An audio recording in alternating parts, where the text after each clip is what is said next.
Baik, salam, selamat malam orang-orang yang ada di Rote Timur Oeledo. Betul ya? Pantai Baru. Puji Tuhan. Salam sekali lagi saudara-saudara semua.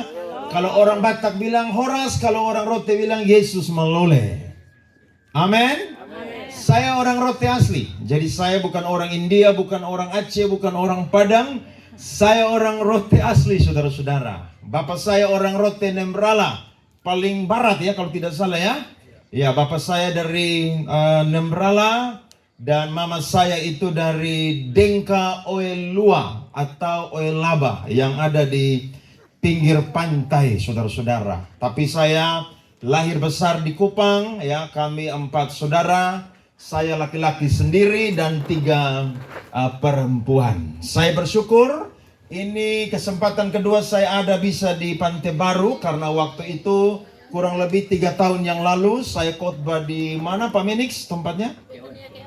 Keoen. Saya khotbah KKR di sana dan malam ini saya juga dibawa Tuhan ada di tempat ini. Dan kalau saudara-saudara lihat tema di depan sini, itu tema yang bagus sekali. Apa saudara? Bunyinya adalah jadikan kami satu. Waktu saya dipercaya untuk menyampaikan firman dan temanya ini, saya berkata, wow, ini temanya pasti akan memberkati orang-orang yang ada di Pantai Baru. Nah, saya tidak berlama-lama karena ini sudah jam 8.23. Saudara sudah lapar belum? Kok tidak ada suara? Udah lapar belum? Saya biasa kalau khotbah model begini 1,5 jam, saudara. Saya pernah KKR di Oelua, itu mulai jam 9 habis jam 12:30 pagi. Jadi sebelum KKR makan, habis KKR makan, saudara. Karena sudah malam dan pagi, saudara, lapar. Ya, jadi saya tanya saudara dulu, karena kalau khotbah terlalu lama nanti ada yang di kiri kanan belakang tuh bilang, ini pendeta muda satu ini khotbah terlalu lama. Kita juga dengar firman Tuhan tiap hari Minggu dari Ibu Pendeta di sini, jadi khotbah cepat-cepat saja. Tapi kalau terlalu cepat juga, saudara nanti tidak puas terima firman Tuhan. Saya sudah datang jauh-jauh dari Kupang, sampai saya tuh mabuk kapal tadi, saudara-saudara. Selama saya pergi ke Rote tidak pernah mabuk kapal. Hanya tadi saja yang saya itu mabuk, saudara-saudara. Saya sudah di luar, saya pikir kalau ini kapal tenggelam, saya cari baju pelampung duluan untuk berenang, saudara. Karena puku afu mengerikan, saudara, tadi. Tapi puji Tuhan, sampai jam 4.30 sore dengan tepat. Saya perkenalkan diri sedikit. Saya punya nama Pendeta Andre Saleh. Saya sudah menikah, saya punya istri dari Ba'a juga. Dan saya anak dua-duanya laki-laki, saudara-saudara. Ya, jadi saudara kalau ketemu saya di Kupang atau di Rote, kalau saya lupa saudara ingat saya, tolong sapa saya, ya, supaya kita bisa punya hubungan, walaupun kita beda darah, tidak ada hubungan darah, tapi di dalam Tuhan kita satu keluarga. Amin, saudara. Saya dari denominasi beda, saya pendeta yang ada di Gereja Bethel Indonesia, tapi ku tak pandang dari gereja mana. Amin. Mari kita buka Alkitab kita dengan cepat saja. Injil Yohanes pasal 17 ayatnya yang ke-20 sampai ayatnya yang ke-23. Saudara yang bawa Alkitab perhatikan firman Tuhan, yang bawa handphone juga perhatikan. Karena saya percaya zaman sudah canggih modern, di handphone kita pasti ada Alkitab. Betul saudara-saudara? Semua bawa handphone? Coba angkat, saya mau lihat. Biar sinyal susah di sini, tapi pasti ada Alkitab di handphone saudara. Oke, saya baca firman Tuhan. Dan bukan untuk mereka ini saja aku berdoa, tetapi juga untuk orang-orang yang percaya kepadaku oleh pemberitaan mereka, supaya mereka semua menjadi satu, sama seperti engkau ya Bapa di dalam aku dan aku di dalam engkau, agar mereka juga di dalam kita, supaya dunia percaya bahwa engkaulah yang telah mengutus aku, dan aku telah memberikan kepada mereka kemuliaan yang Engkau berikan kepadaku, supaya mereka menjadi satu, sama seperti kita adalah satu. Aku di dalam mereka dan Engkau di dalam aku, supaya mereka sempurna menjadi satu, agar dunia tahu bahwa Engkau yang telah mengutus aku dan bahwa Engkau mengasihi mereka sama seperti Engkau mengasihi aku. Bisa berikan tepuk tangan untuk pembacaan firman Tuhan ini. Haleluya. Waktu saya dan saudara baca teks firman Tuhan ini, kita menemukan bahwa Yesus berdoa dengan mengulang kalimat yang sama kurang lebih sebanyak 3 kali. Dan apa yang Yesus ulangi, saudara, itu selalu sama. Biarlah mereka itu menjadi satu, sama seperti Engkau ada di dalamku dan aku ada di dalam Engkau. Kesatuan itu penting atau tidak, jemaat Tuhan? Penting. Kesatuan itu indah atau tidak, jemaat Tuhan? Sangat indah. Kalau saya dan saudara baca Injil Matius, Markus, Lukas, Yohanes, kita akan menemukan bahwa Yesus itu selalu menyisihkan waktunya di tengah kesibukan pelayanan dia bersama dengan para murid. Dia itu selalu berdoa kepada Bapanya. Tetapi keempat Injil tidak pernah mencatat dengan lengkap apa isi doa daripada Tuhan Yesus. Tetapi yang luar biasa di dalam Yohanes pasal 17 ini, kita menemukan bahwa apa yang menjadi isi doa daripada Tuhan Yesus itu ditulis dengan lengkap, saudara-saudara. Yakni dia berdoa bukan cuma 12 muridnya, satu yang menyangkal dia, yang digantikan oleh Matias, supaya mereka itu menjadi satu, tetapi juga untuk orang percaya, untuk orang Kristen, supaya mereka itu juga bisa menjadi satu. Saudara pernah baca firman Tuhan di dalam Yohanes pasal 10, orang Yahudi itu mau lempar Yesus pakai batu. Kenapa? Karena dia berkata bahwa dia dan Bapa adalah satu. Dia menyamakan dirinya bahwa dia adalah Allah. Nah, ini pun juga yang tidak disetujui oleh orang-orang non-Kristen. Saudara lihat media sosial, ada YouTube, ada TikTok yang begitu viral. Ada banyak orang yang tidak percaya Yesus itu Tuhan. Masa Tuhan kok turun jadi manusia? Masa Tuhan kok itu disiksa? Masa Tuhan kok itu dipercaya mati di kayu salib bahkan bangkit? Saudara-saudara, orang yang tidak mengalami Yesus sebagai Tuhan Allah dan Juru Selamat, dia tidak akan percaya bahwa Yesus itu pernah turun ke dunia. Tujuannya apa? Supaya dia itu boleh hidup sebagai manusia, dia menderita seperti manusia, dia mati dalam keadaan disalib sebagai orang yang paling berdosa, tetapi dia membuktikan dia bangkit pada hari yang ketiga.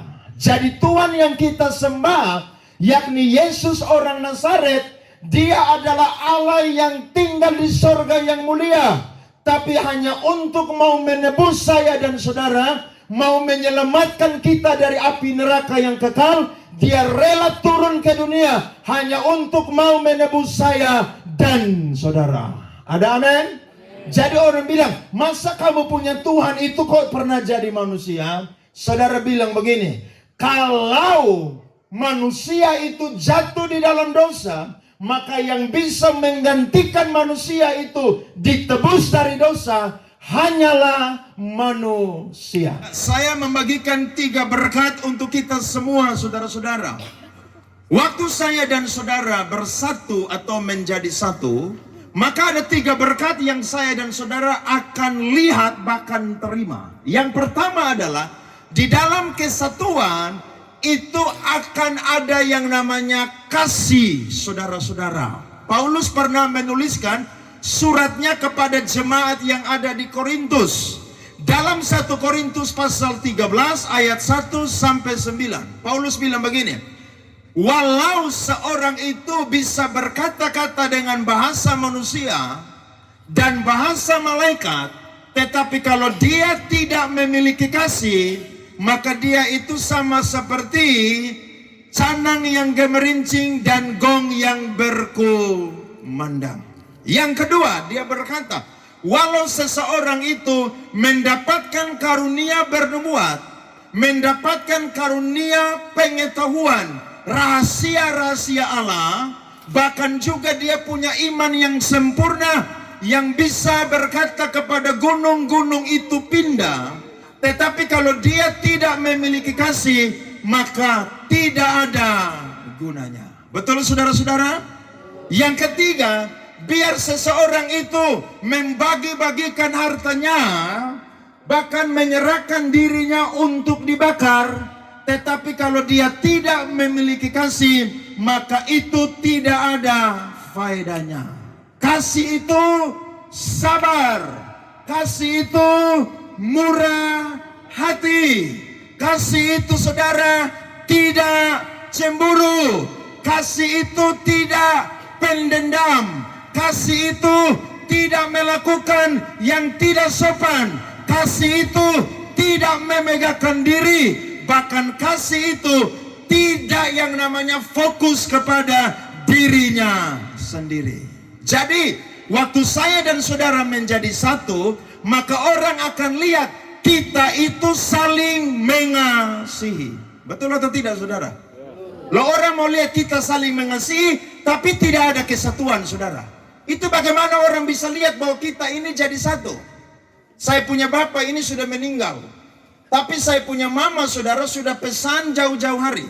Satu saat kalau saya meninggal, kalian 4 orang, kalian ipar-ipar, kalian anak dan ponakan-ponakan semua, kalian harus saling baku sayang. Dia tidak pesan banyak-banyak.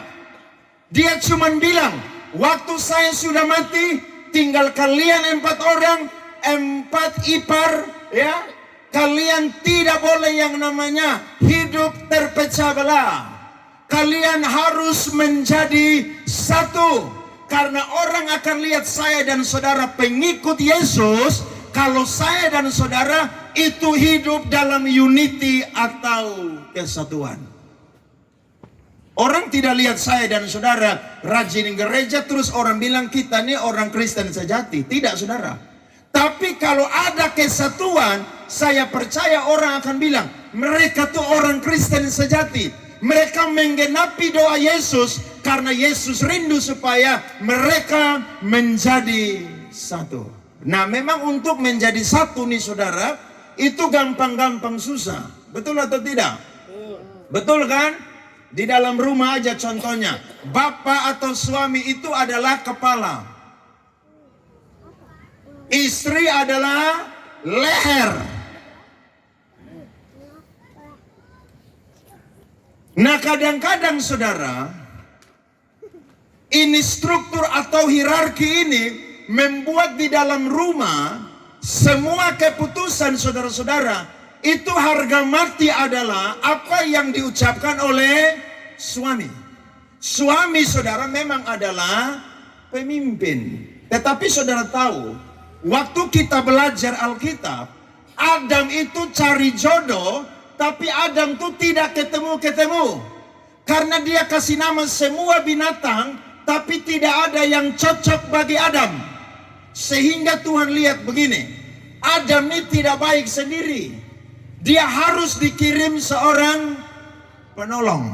Makanya perempuan itu penolong. Dan saudara tahu, kata sepadan atau seimbang di situ artinya adalah berlawanan dengan. Makanya yang dinikahkan itu saudara-saudara harus lawan jenis. Betul atau tidak? Betul. Tapi saudara lihat dunia sekarang kasih nikah orang sesama jenis. Di roti ada atau tidak? Tidak ada. Puji Tuhan ya, di Thailand banyak. di Belanda banyak, di Jerman banyak, di Amerika banyak. Masa Tuhan sudah ciptakan laki-laki saudara dengan perempuan, tapi laki-laki masih suka dengan laki-laki. Ini kan gila berat saudara. Beta dulu saudara, waktu beta lulus sekolah teologi, beta ini mau jadi pendeta. Saya ini sekolah teologi 4 tahun di Bandung. Tapi waktu lulus saya tidak mau jadi pendeta, karena jadi pendeta ini capek saudara.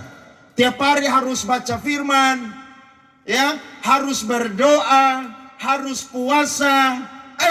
Tidak enak. Nah, saya sebelum jadi pendeta, saya ini pemain musik. Saya pemain piano, saudara. 15 tahun saya main musik di gereja, bahkan saya itu sekolah musik di Bandung dan Jakarta. Hampir 1 NTT, saya sudah pergi KKR khotbah dan juga training pemusik-pemusik gereja. Nanti awal bulan saya training pemuda-pemudi yang ada di Gemit Baa Lekewain atau apa tuh? Ya, mereka undang saya training mereka 3 hari. Jadi saya bukan cuma pengkhotbah, tapi saya pun juga tutor atau trainer musik.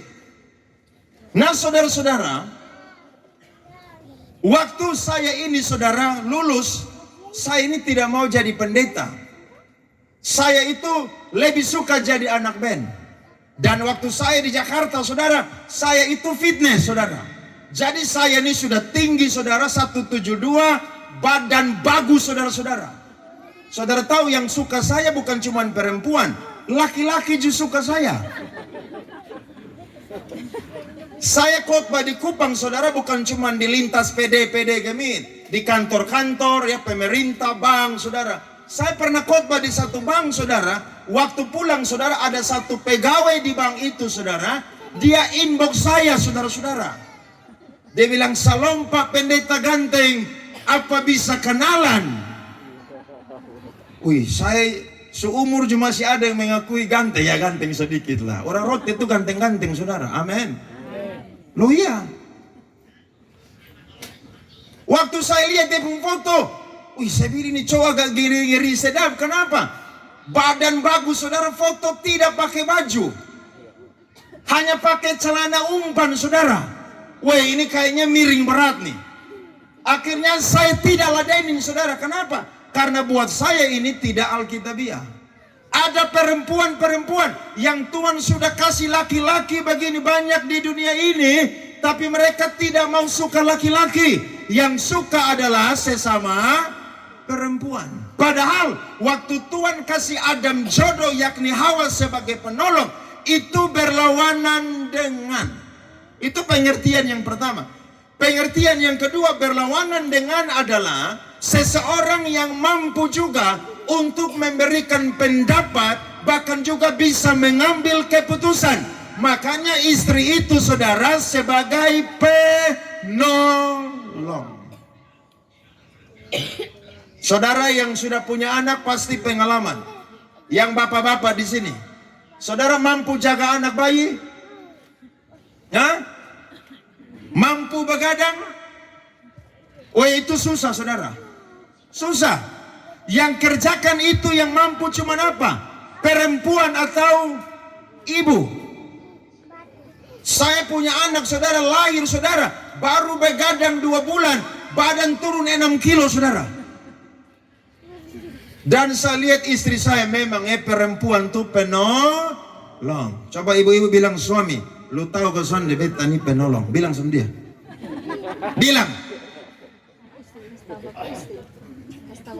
Nah keluarga itu saudara akan ada kasih kalau di dalam keluarga itu ada saling menghargai, saling menerima, saling menghormati, saling menunjukkan ada yang namanya kerjasama. Sehingga orang lihat kita bukan cuma sekedar pegang Alkitab, tapi kita menunjukkan bahwa kita ini satu. Di mana ada kesatuan, di situ kasih Allah akan ditunjukkan.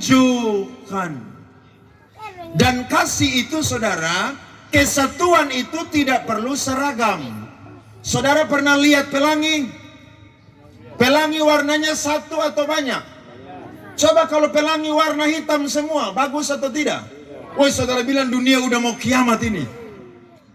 Coba saudara lihat, pelangi itu warna hijau semua, bagus atau tidak?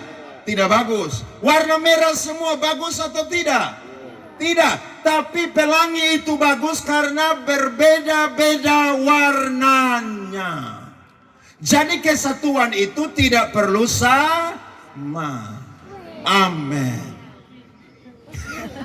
Berarti khotbah tambah panjang, saudara, kalau begitu. Amin. Kesatuan itu tidak perlu seragam, saudara-saudara. Jadi jangan orang yang rambut lurus kumpul dengan orang yang rambut lurus. Jangan orang yang kulit putih kumpul dengan yang kulit putih saja. Jangan orang yang hidung mancung kumpul dengan hidung mancung saja. Jangan orang yang tinggi kumpul dengan orang yang tinggi saja. Tapi waktu kita itu saudara bersatu, walaupun berbeda-beda, maka saya dan saudara akan kelihatan nampak indah luar biasa. Saya punya saudara tuh nikah dengan orang luar negeri. Dia putih berisi tapi dia punya suami saudara gelap. Saya tanya, kenapa lu suka dengan dia? Rubah keturunan. Hei, bukannya lu rusak keturunan. Tapi survei membuktikan ketika orang yang hitam dan putih itu saudara menyatu, maka itu blesteran saudara-saudara. Betul? Jadi kalau ada nona rote dari Oeledo nikah dengan orang Alor, saudara jangan bilang, kasih putus dia, hitam keriting. Ini pendeta orang Alor. Saya PKKR di Alor 5 kali saudara. Orang Alor tuh baik-baik. Saya PKKR pulang saudara, bawa itu kue rambut 6-7 gardu saudara. Enak. Perbedaan itu tidak selalu sama. Indonesia aja bineka tunggal ika, betul atau tidak saudara? Jadi jangan bilang kita ini harus sama-sama pendapat dulu baru kita itu jadi satu. Tidak saudara, walaupun berbeda-beda, tapi kalau kita itu ada yang namanya kasih Allah, dunia akan melihat bahwa saya dan saudara adalah murid-muridnya Tuhan Yesus Kristus. Berikan tepuk tangan kepada Tuhan. Amin. Jadi kita ini mari belajar saudara. Ini ditunjukkan oleh keluarga Suki, keluarga Manafe. Waktu saya dapat undangan ini untuk khotbah, saya langsung pikir, saya punya mama tuh belum mati. Dia bilang, coba kamu rangkul semua saudara ini untuk bikin arisan keluarga. Supaya kalau ada Natal keluarga, kalian tuh bisa buat. Jadi waktu saya diundang dengan tema ini, saya bilang, nanti saya pulang Kupang, saya ketemu, saya pun saudara semua, coba kita mulai dulu dengan arisan keluarga. Tidak usah nilainya mahal-mahal atau banyak-banyak. 1 bulan mungkin 50.000, 100.000, yang penting apa saudara? Kumpul. Orang Jawa bilang aja, makan gak makan asal apa? Ngumpul. Apalagi orang rote. Oh, baru. Tes 1, 2, 3. Oke, ini suara lebih ngebas. Nah, kita ini harus bersatu. Waktu saya dan saudara satu, dunia akan melihat bahwa saya dan saudara ini adalah orang percaya. Karena dunia sendiri tidak percaya Yesus itu adalah Allah. Tetapi waktu kita bersatu, orang akan lihat bahwa kita punya Tuhan adalah Tuhan yang pernah jadi manusia, tetapi dia pun juga adalah Allah yang sudah naik ke surga. Itu berkat yang pertama. Berkat yang kedua adalah di dalam kesatuan itu ada satu kekuatan yang besar. Saudara pernah lihat semut? Semut itu kalau mau menderek sebutir beras, apakah dia seorang diri, saudara-saudara? Tidak. Semut kalau mau menderek saudara atau menarik sebutir beras, dia panggil dia punya kawan-kawan. Kenapa? Karena kalau dia tarik sendiri, pasti akan susah payah. Tapi kalau dia ajak dia punya teman-teman yang lebih banyak, maka itu akan lebih ringan, saudara-saudara. Salomo bilang dalam Pengkhotbah 4, ayat 11 sampai 12. Orang yang tidur berdua, badannya akan menjadi panas. Orang saudara yang berkumpul itu sama seperti tali 3 lembar yang tidak mudah diputuskan. Jadi ketika ada kesatuan, maka saya dan saudara pasti akan menjadi satu kekuatan yang besar. Survei membuktikan orang Indonesia, suku di Indonesia yang paling banyak punya gelar sarjana adalah suku Batak. Saudara tahu suku Batak? Orang Medan, Horas, Sumatera Utara. Mereka orang-orang yang ekonominya tidak kaya semua. Tapi prinsip orang Batak, kalau orang tua itu sudah bodoh, orang tua tidak sekolah, maka anak-anak itu harus berubah. Mereka harus minimal jadi seorang sarjana. Tidak heran, suku Batak saudara, mereka adalah suku yang paling banyak menghasilkan sarjana-sarjana yang ada di Indonesia. Bahkan saudara cari semua bidang pemerintahan, pasti di situ ada orang Batak. Saya punya jemaat, dia salah satu orang penting di Taspen, Nusa Tenggara Timur. Dia bilang, Pak Pendeta, kami orang Batak tuh, pesta tuh nomor 2. Yang penting anak sekolah nomor 1. Kalau orang Rote pesta nomor berapa? Nomor 1. Saya baru dengar nih di sini nih. Dan itu memang kenyataan. Sampai saya punya jemaat ini yang orang Batak, dia bilang, Pak Gembala, saya nih bingung. Di Kota Kupang, anak lahiran pesta. Anak sidi pesta. Pinangan pesta. Menikah resepsi pesta. Balas gereja pesta. Tapi kalau mau kasih sekolah anak, bilang tidak ada. Saudara yang jawab, oh bukan beta. Masih tidak ada. Itu tidak bagus. Ya, jangan ada yang marah dari saya, kok saya juga orang Rote asli nah. Memang kita punya budaya yang itu kadang-kadang saudara tidak terlalu bagus. Pesta itu menyatukan keluarga. Tapi kalau sampai meniadakan yang lebih utama, yakni bersatu supaya punya kekuatan yang besar untuk bisa menyekolahkan anak-anak kita, maka itu alangkah lebih bagus.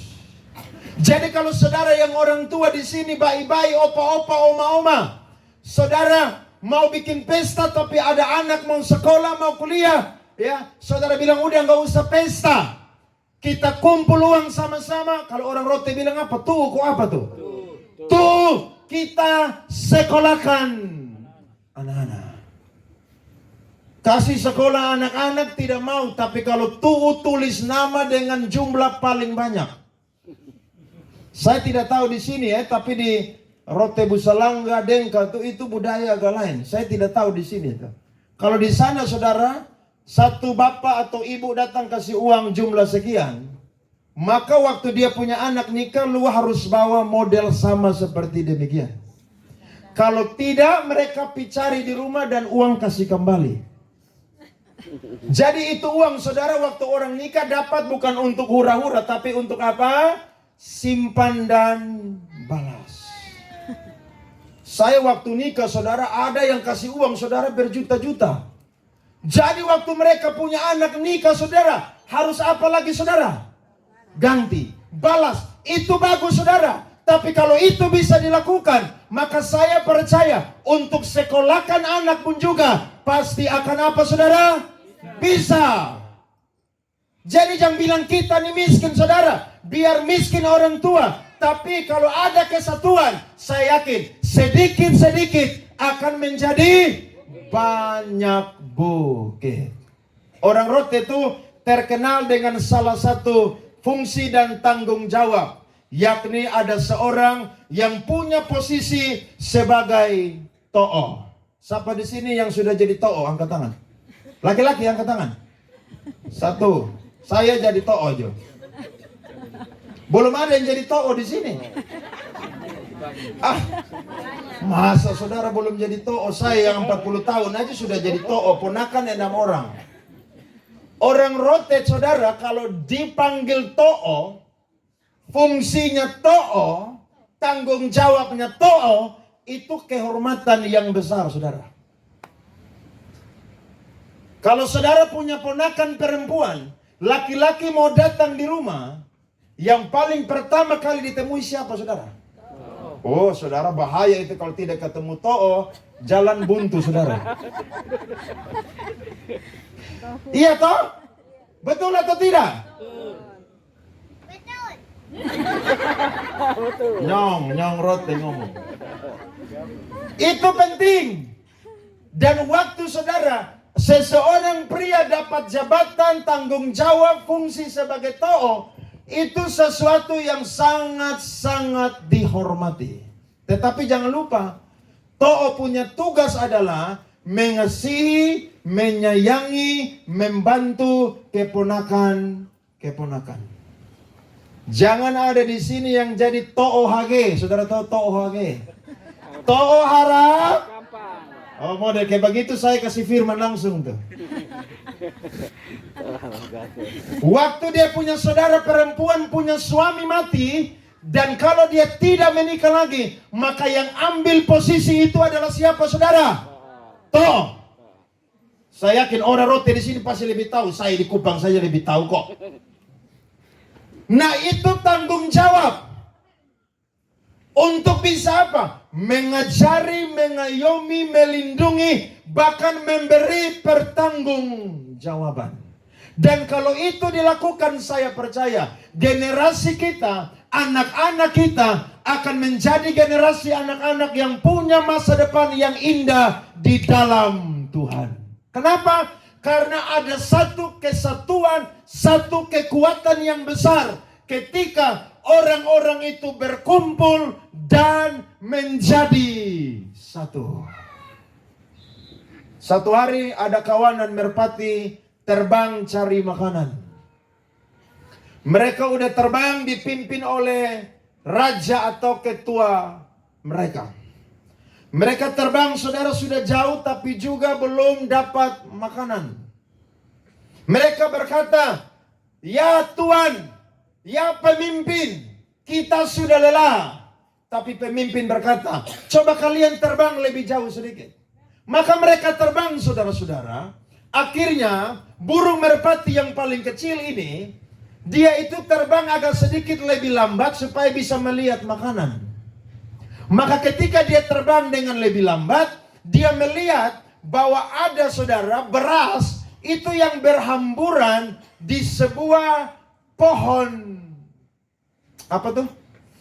Partai Golkar ini pohon apa? Beringin. Beringin saudara. Akhirnya dia kasih tahu dia punya burung merpati kawanan yang lain untuk turun mendarat dan makan di situ. Pada waktu mereka sedang makan, tiba-tiba ada jaring yang besar yang sudah dipersiapkan di pohon beringin ini jatuh dan menangkap mereka semua. Mereka berusaha untuk terbang keluar dari jaring itu, tapi mereka tidak bisa keluar. Mereka sudah lelah, mereka sudah putus asa. Akhirnya raja mereka berkata, "Kita tidak bisa keluar kalau kita sendiri-sendiri mau terbang. Yang harus kita lakukan adalah apa? Mari kita bersatu. Karena di dalam kesatuan ada kekuatan yang besar." Caranya adalah apa? Mari semua menggenggam jaring itu. Kemudian kita terbang bersama-sama membawa jaring tersebut. Ketika orang yang memberi perangkap datang membawa satu sangkar yang besar, maka mereka langsung terbang bersama-sama ke satu bukit yang tinggi, lembah yang tidak bisa dijangkau oleh pemburu tersebut. Waktu mereka sampai di bukit itu, mereka ternyata dekat dengan satu kuil kecil, dan di dalam kuil itu tinggal seekor tikus yang besar. Nah, tikus yang besar ini berteman baik dengan raja dari kawanan burung merpati. Tikus lihat mereka, tikus lari. Tapi raja mereka bilang begini, tikus jangan takut, tolong bantu kami. Akhirnya tikus membantu mereka, menggigit semua itu jaringan-jaringan ikatan pukat, saudara. Akhirnya mereka semua, saudara, terlepas daripada jaring pukat itu yang mau menangkap mereka. Di dalam kesatuan ada satu kekuatan yang besar. Ada amin? Amin. Jadi saudara jangan mau hidup egois. Manusia ini adalah ciptaan makhluk sosial. Tidak ada satu orang pun yang bisa berdiri sendiri. Kita semua ini, saudara, butuh orang lain. Bahkan Alkitab berkata, waktu kita susah, yang paling sampai terlebih dahulu bukan saudara kita, tapi tetangga kita. Makanya hidup rukun, saudara-saudara. Karena ketika kita hidup rukun, itu ada satu kekuatan yang besar. Bagaimana gereja itu bisa kuat, saudara? Ketika orang-orang di dalam gereja, dari ketua majelis, pendeta majelis, jemaat, itu bersatu, saudara-saudara. Mau membangun gereja, keuangan tidak ada. Tapi ketika semua itu bersatu, maka lambat atau cepat, gereja itu akan bisa berdiri. Karena waktu kita bersatu, saudara, itu Tuhan senang. Tuhan kehendaki sehingga gereja bisa berdiri. Jadi malam ini saudara hadir di tempat ini bukan kebetulan. Nanti saudara pulang besok, saudara kasih tahu istri, suami, anak-anak. Yang dibuat oleh rumpun keluarga baku sayang itu baik ya. Apa salahnya coba kita ikuti mereka punya teladan. Saya punya keluarga, saudara. Saking tidak ada rumpun kerukunan, itu nikah dengan saudara yang satu darah. Nah, anak-anak muda ini kan kalau tumbuh remaja ini kan pergaulan. Laki-laki yang SMP, perempuan yang SMP sudah mulai apa? Punya rasa suka dengan lawan jenis. Nah, karena mereka ini tidak ada kesatuan, tidak pernah kumpul orang tua anak-anak, mereka basuka. Ketika mereka basuka, maka hamillah perempuan ini. Saudara tahu, tidak ada kumpul keluarga, tidak ada pesta nikah, tidak ada pemberkatan nikah. Kenapa? Karena satu darah, saudara-saudara. Ternyata dari situ keluarga memahami. Tidak pernah kumpul satu dengan yang lain. Akhirnya apa? Anak cucu tidak saling kenal.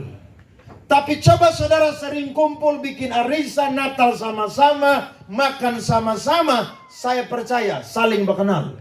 Dan ketika saling kenal, saudara, di situ bisa ada doa sama-sama, sharing firman sama-sama, menasihati sama-sama, sehingga kita tidak sendiri, tapi kita punya keluarga yang banyak yang ada di sekeliling kita. Waktu kita bersatu, ada satu kekuatan yang besar. Saya percaya itu. Dan mari sebagai orang percaya yang ada di Oeledo Pantai Baru, saudara pun juga pulang malam hari ini, saudara mau berkata, kami juga mau menjadi satu. Lihat ayat 22 yang tadi kita baca. Yohanes pasal 17. Yesus berkata di ayat 22, dan aku telah memberikan kepada mereka kemuliaan yang engkau berikan kepadaku. Apa kemuliaan yang Tuhan berikan? Itu kasih, itu kuasa, bahkan juga kebaikan. Tuhan telah berikan kepada orang percaya, dan itu saudara harus dibagikan kepada sesama kita orang percaya. Peribahasa terkenal berkata, bersatu kita teguh, bercerai kita runtuh. Waktu kita bersatu, saudara, kita akan apa? Teguh. Kita akan kuat. Tidak ada perpecahan di antara kita. Dan kita akan menjadi satu kumpulan keluarga yang orang lihat kita adalah murid-muridnya Tuhan Yesus Kristus. Waktu mau bangun rumah, tidak perlu cari tukang. Kenapa? Karena rumpun semua yang ada di desa ini bisa saling membantu untuk bekerja sama. Itu satu contoh yang baik, saudara-saudara. Yesus berdoa dan doa Yesus harus dijawab oleh saya dan saudara. Jadi kalau ada rumah tangga Kristen yang hari-hari ini sedang terpecah, suami punya jalan sendiri, istri punya mau sendiri, anak-anak punya mau sendiri, saudara dengar firman Tuhan ini, keluarga akan hancur. Tapi kalau keluarga itu bersatu, akan ada satu kekuatan yang besar. Beta pembapa ini orang Nemrala, tukang main judi. Main judi ngeri. Padahal dia ini pedagang hebat. Tahun 80-an, 90-an, satu hari dia bisnis dapat uang 500.000. Tapi main judi saudara ngeri. Saya punya mama tuh koleksi gelang, cincin, rantai emas. Tapi karena saya pembapa ini gila main judi, minta uang untuk ke gereja, tidak kasih uang. Saya pun mama pigada di Pegadaian Bonpo itu, kalau di Kupang tuh. Tidak bisa tebus. Kenapa? Uang tidak ada. Akhirnya waktu dia alami sakit, saudara mau mati. Saya mama bilang begini, bapak kalian ini sudah tidak ada harta lagi. Tapi kalian harus sekolah sampai jadi sarjana. Uang dari mana? Uang dari kalian berempat. Akhirnya saya punya kakak perempuan, dia itu sekolah apoteker. Dia lulus, dia jadi pegawai di BUMN Kimia Farma. Yang ada di Jalan Herwila Naikoten 1 atau 2 tuh.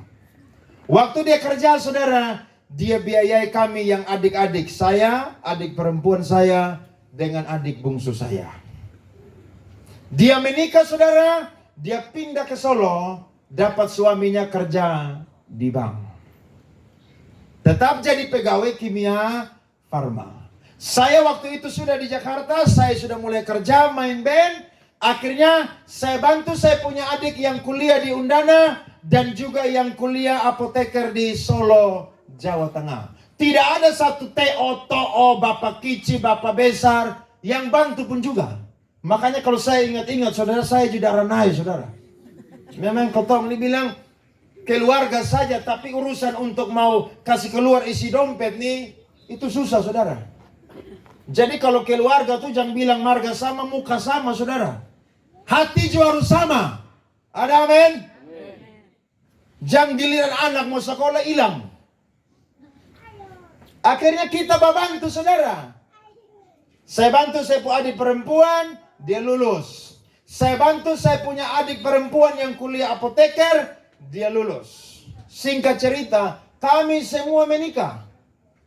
Saya pun kakak pegawai, suaminya juga pegawai. Saya jadi pendeta, saya pun istri juga melayani jadi pendeta. Saya pun adik perempuan, saudara, kerja di swasta jadi salah satu marketing. Suaminya ada di Bank NTT yang adalah salah satu orang penting.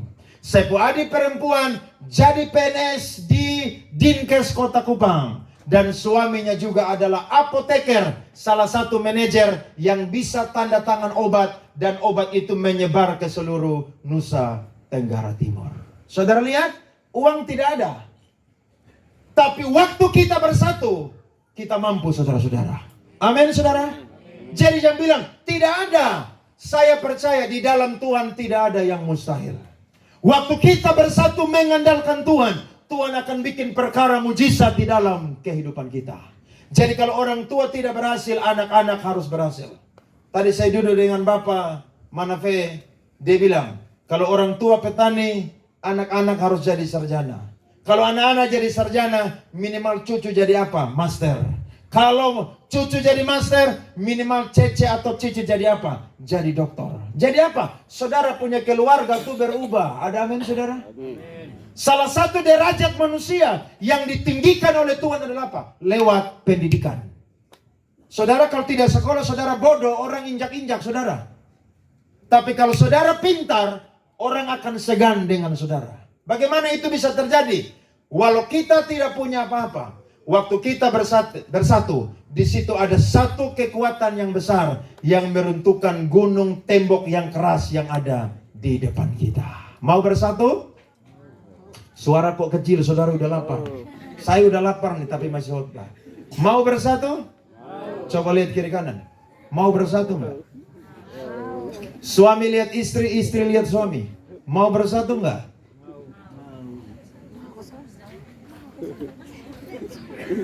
Suami tidak tahu ke gereja. Istri bilang, Bapak rajin gereja sedikit. Lu tahu tidak? Waktu kita pemberkatan tuh pendeta bilang, kalian yang dua jadi satu. Jadi lu pergi gereja, maka lu mewakili beta.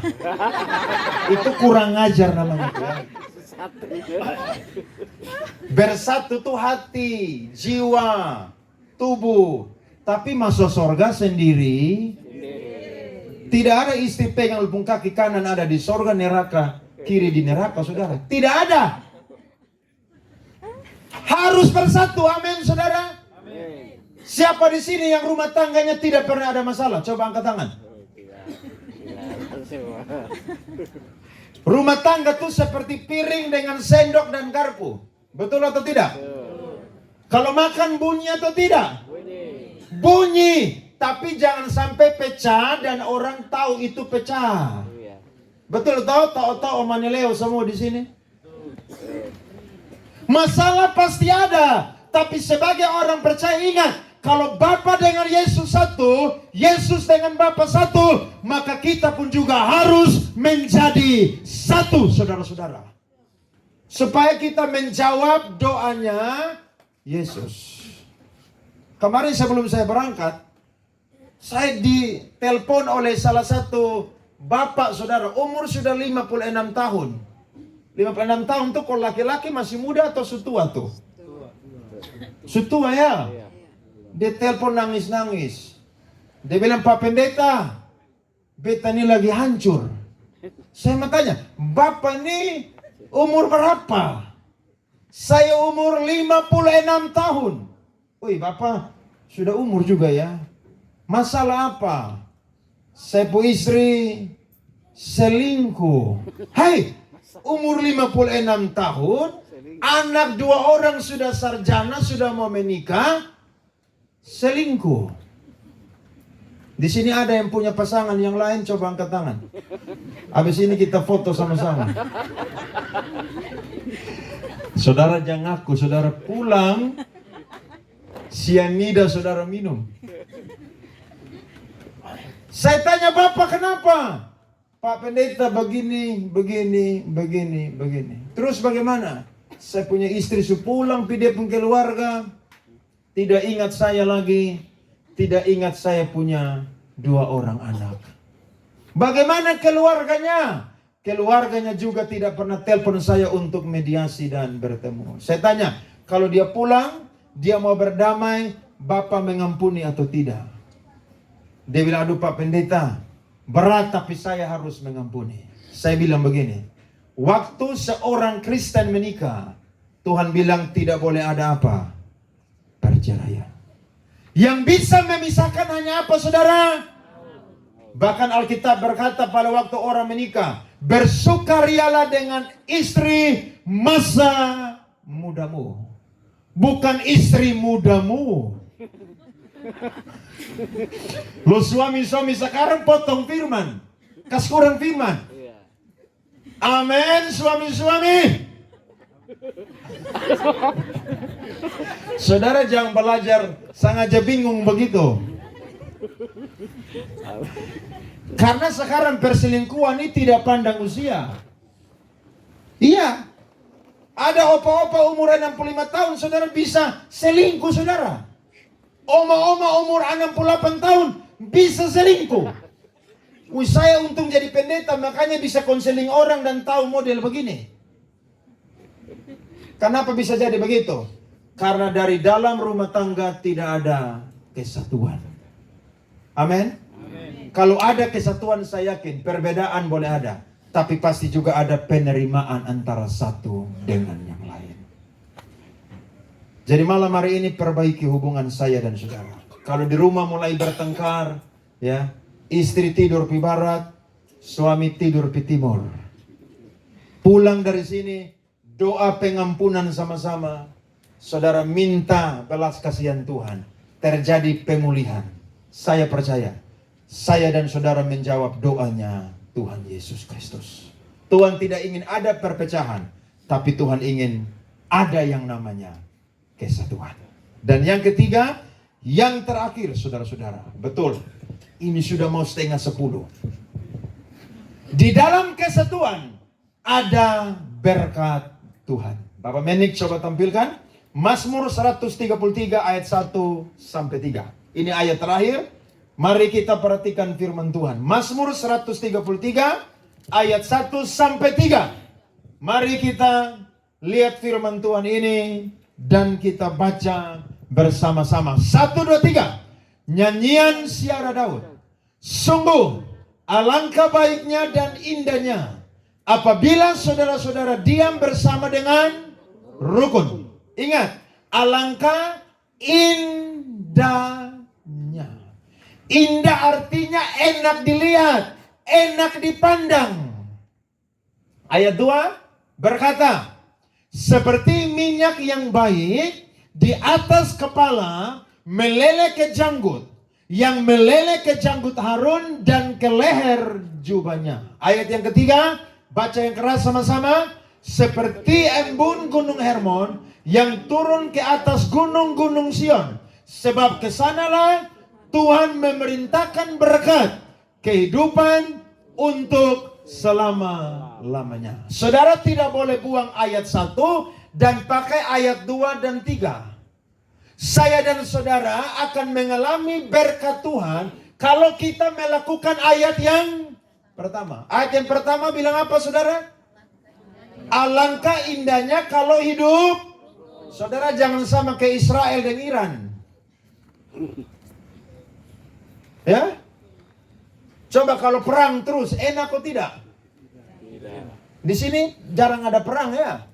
Kalau dulu tuh perang di Rote itu dengka dengti. Betul atau tidak? Saya pun tahu orang perang semua. Mereka bawa foto ini orang makan jantung manusia. Jadi kalau saya lewat itu lembah yang Mapine Merala yang sebelah kiri kanan tuh, saya ingat ini tempat orang dengka dengti berperang. Padahal kita sama-sama orang Rote. Bagaimana negeri ini bisa diberkati kalau tidak ada kerukunan di negeri ini? Kalau kita mau mengalami berkat Tuhan, maka kuncinya adalah diam bersama dengan apa, saudara? Rukun.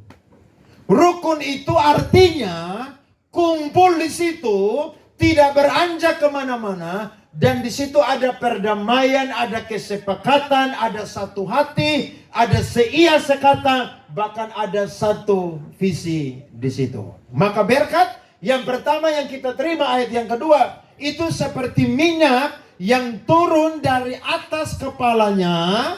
Harun itu meleleh ke janggut, saudara, kemudian ke leher jubahnya.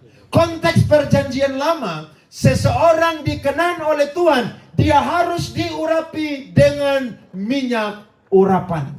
Nah, Tuhan akan berkenan kepada kita, kepada keluarga kita, ketika ada kerukunan di situ. Waktu kita doa sama-sama, memuji menyembah sama-sama, kita renungkan firman Tuhan sama-sama, keluarga kita akan menjadi keluarga yang berkenan di hadapan Tuhan. Coba di sini yang doa malam sama-sama mau tidur, angkat tangan keluarga. Ada? 1, 2, 3, 4, 5. Yang lain doa sendiri-sendiri udah di situ. Padahal doa sama-sama itu, saudara, itu bagus. Amin. Saya pernah hadir satu acara orang diberi jabatan sebagai profesor. Dia orang Rote. Saudara tahu dia kesaksian bilang begini. Dari masa muda menikah sampai sekarang jadi profesor.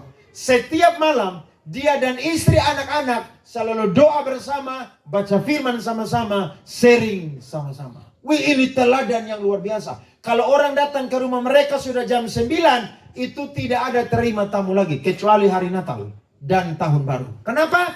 Karena mereka itu rukun, saudara, sama-sama. Makanya istri itu berhasil, suami berhasil, Anak satu saudara lulus IPDN, 2 anaknya itu jadi pendeta Gemien. Hebat, diberkati Tuhan. Keluarga dikenan, kenapa? Karena ada kerukunan. Sekali lagi saya ulang sedikit, pelangi itu warnanya bukan satu, tapi berbeda. Tetapi perbedaan itulah yang membuat pelangi itu jadi apa saudara? Indah. Berkat yang kedua, ayat yang ketiga. Alkitab berkata, seperti embun di Gunung Hermon yang turun ke atas Gunung Sion. Embun yang ada di Gunung Hermon itu ada di utara Israel. Jaraknya dengan Sion Yerusalem itu 22 kilometer.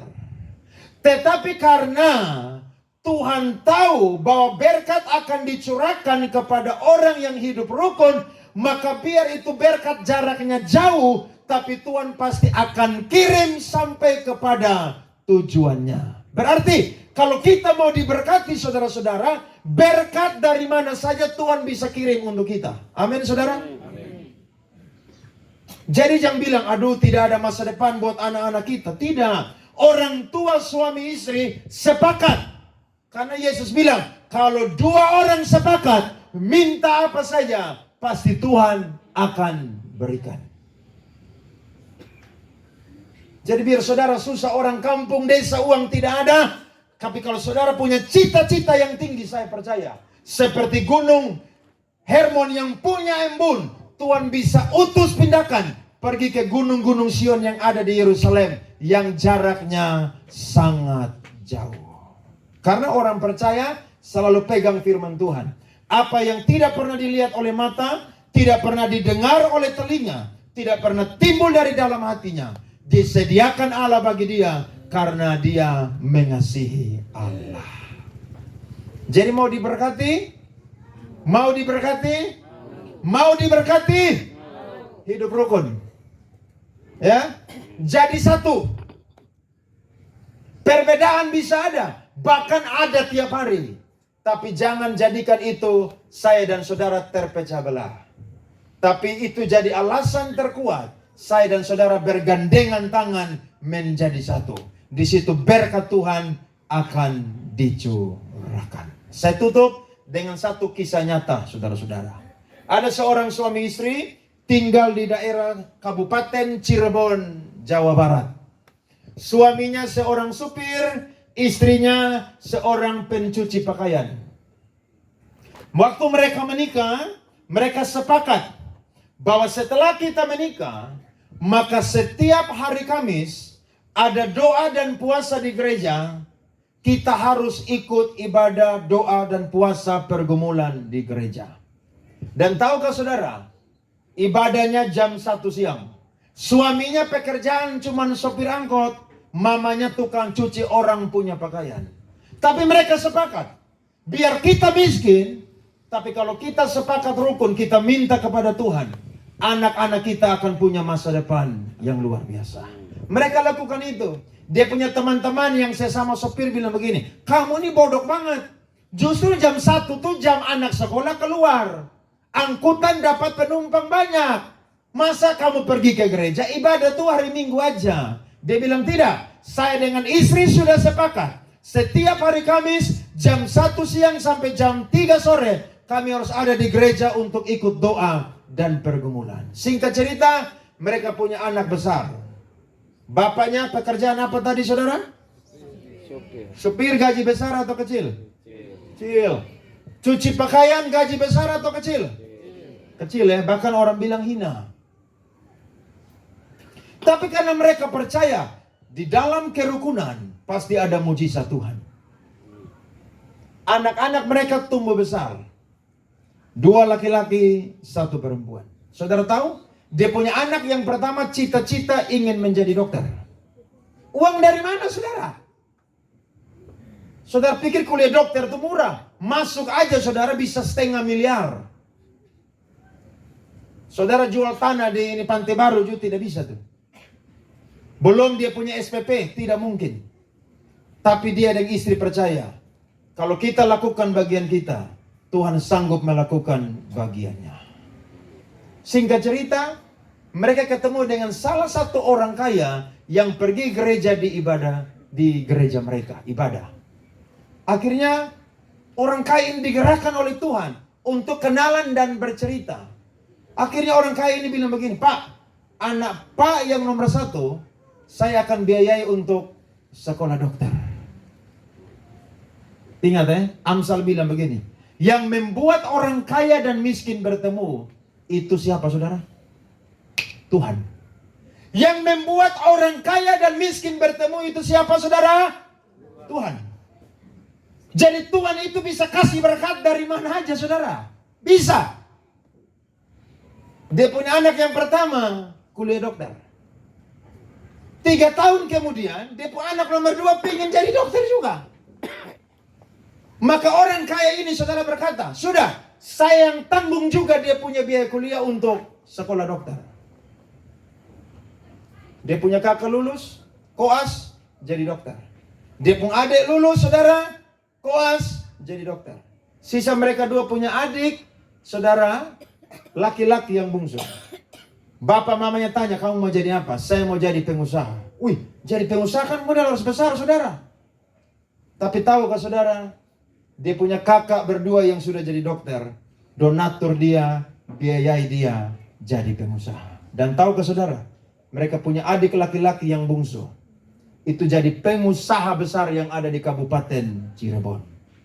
Setiap pendeta yang datang melayani di gereja mereka, dia punya tugas adalah hospitality. Jemput pendeta, antar pendeta, kasih makan pendeta, bahkan kasih persembahan kasih di pendeta. Dia punya saudara yang laki-laki dengan perempuan yang kakak 2 dokter. Itu jadi donatur untuk gereja di mana bapak dan mamanya pernah ada di situ. Saudara lihat, orang miskin. Cuman apa saudara? Supir. Cuman apa? Pencuci pakaian. Tapi kalau ada kerukunan di situ, berkat Tuhan akan dialihkan kepada saya dan saudara. Ada amin? Saudara percaya? Orang Oeledo percaya? Kalau orang lain Tuhan tolong, saya dan saudara pun juga pasti Tuhan tolong. Amin saudara. Tuhan berkati kita semua. Mari kita bangkit berdiri saudara.